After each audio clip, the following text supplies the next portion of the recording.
Welcome to part 2 of Nutnfancy's review of an actual U.S. Air Force Pilot Survival vest. I left off in part 1 discussing the light that was included in this particular vest, and that is the Pelican Mighty Light AA version. I don't care for it just because the polycarbonate has failed me on many of the similar lights. However, like I said and ended off saying in part 1, for a limited use situation like a downed pilot egressing or evading an enemy territory, it's probably adequate. But again, I will say that if given a choice, I'd prefer the higher quality light, something along the lines of the Streamlight TL-2 LED, which is an outstanding light. A little bit heavier, but it's all aluminum, O-ring sealed, waterproof. Of course, so is the Pelican. And it also uses a superior power supply in the CL123 batteries. Now, we do upgrade our vests as we go along. Different units will upgrade it with better lights and better things that I'll show you here in the other pockets. But we don't have unlimited funds. Again, most units are on a pretty tight budget on what they can buy and use because they're taxpayer dollars, and the funds are just not unlimited. So, contrary to what a lot of people think, it's hard to get good stuff in the military sometimes. So, that being said, the Pelican's actually pretty darn good for the limitations placed on us budget-wise sometimes. So that's a light. At least we got one. It functions, and it's relatively light. That's the upside of the Pelican, so not too bad. Let's press on in the signaling pocket, see what else is in here. Dig in here, and then we come to our signaling flares. And dudes, these are heavy-duty signaling flares. They are Marine Mark 124 Mod 0 flares. Now these are live, actual, serving in an actual and currently inspected survival vest, so these are dangerous pyrotechnic devices, and I'm going to handle them as such. They have a night end and a day end. The day end produces very voluminous, brightly colored smoke. I think it's red. The night version, this end, which is taped, you can see the night here, produces more of a spark or fire type signaling out the end. And when we use that night end, by the way, we really need to hold it away from our body because it produces quite the shower of sparks. If we're in a survival raft or something, it'd be real easy to melt right through. If we take the waterproof cap off here, and again, we're going to be really careful with this. This is a live pyrotechnic device. There's your arming lever for the Mark 124. We would just pop that up. If I remember right, it's been years since I've used one in survival, but I think it's just a matter of popping a striker.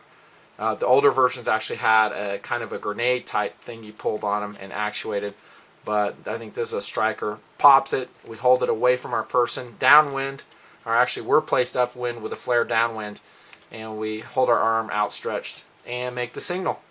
They're very effective. We've got 2 of them. Again, so that basically means we've got a 2 night signals and 2 day signals. Now, some of y'all may be saying, oh, that's cool, where's the water dye? Well, the water dye is generally kept within a parachute and or a Mae West, which is a survival vest that we use over water. So it's generally not placed in a survival vest just because. And let me put these back. Like I said, I don't have time to put them all back until after the video is over.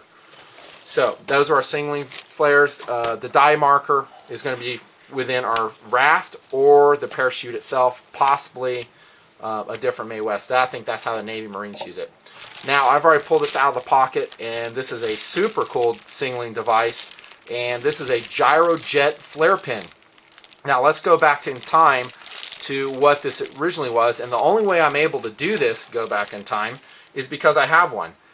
And back in the 70s, I bought, as a kid, I've had it this long, I was aged 15 when I bought this, actually 14 years old. I bought this original Smith & Wesson signal pin, and this is of the 1960s era signaling device. I found it at a pawn shop in Oregon, Portland, Oregon to be exact, and I totally snagged it, and I've had it ever since. And guess what? These flare cups are still good after all these years. I mean, what is it, 40 plus years? They're still good. That's amazing. So that's really cool.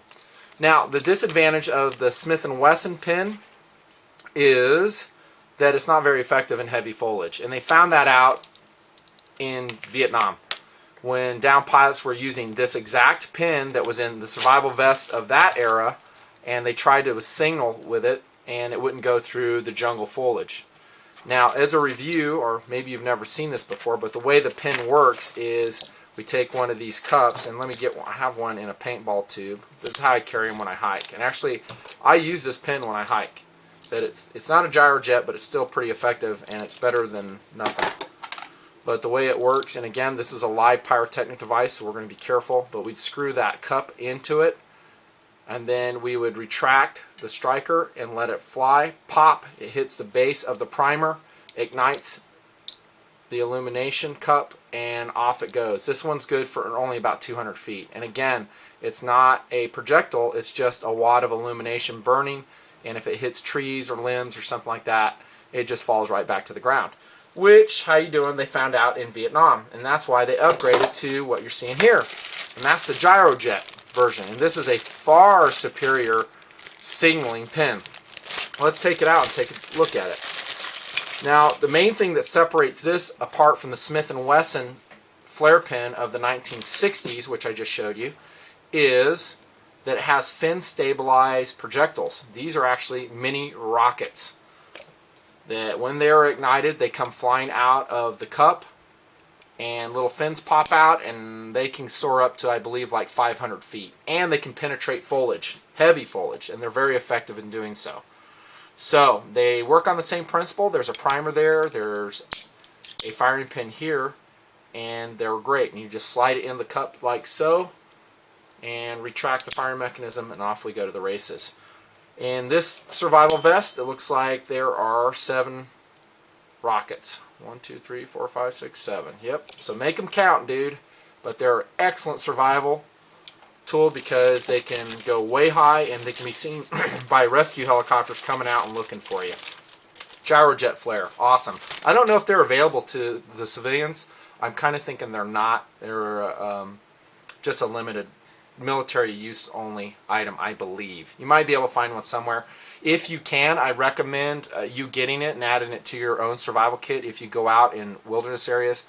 If someone was in Alaska and going on some remote trips in Alaska, especially the kind of guys that go up on fishing trips and they're dropped off and picked up a week or 2 weeks later, I would totally have something like this with me. And the Smith & Wesson pin, which I showed you earlier, is actually not too bad, but this is superior. And again, I don't know if you can buy it in the civilian market. I'm sure, well, I'm not sure. I just don't know. But if you could, it would be really cool. Now, some people may look at this and say, wow, that's a cool weapon too. Not really. If you got hit by one of these, it would sting, but it wouldn't kill you, that's for sure. This is nothing more than a signaling device. Take it as that. Alright, let's go on to the next pocket. Part 2 is rapidly coming to a close. There's so much to discuss. And we'll go to this pocket right here. Let's see what's in here. Open it up. By the way, everything's in bags. You ever notice that? That's because we're trying to waterproof things as much as possible. Some of these bags are kind of have some holes in them. They need to be replaced, and they do replace them. And also notice that they have pull tabs on them too. Again, School of Hard Knocks from survival shows that our fine motor skills diminish, and even to open a baggie like this may be difficult if we're under stress, in shock, or our hands are super cold. And so our life support folks put pull tabs on all the bags so we can just pop the bag like that. It's that fine attention to detail that shows you, again, these guys kind of know what they're doing. And what do we have in here? Nothing more than water. Can you believe that? That you'd have water in a survival vest? That's because as soon as you dehydrate, you stop thinking clearly. And one of the survival tenets is drink, drink, drink, drink. And pee clear. Make sure your urine is running clear. That's an indication that indeed you have enough water going through you. And it's so important in a survival situation that even in the survival vest, they include a couple swigs of water for you.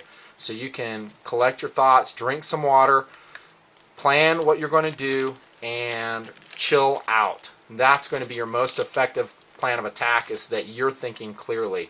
And water, believe it or not, is along those lines. That helps you do that. Expiration 211. You can see this is current water, and they'll rotate it and keep it inspected. So, water in the survival vest, very nice to have. You may not have time or the ability to filter some water. That's part 2. Here comes part 3 shortly. Thanks.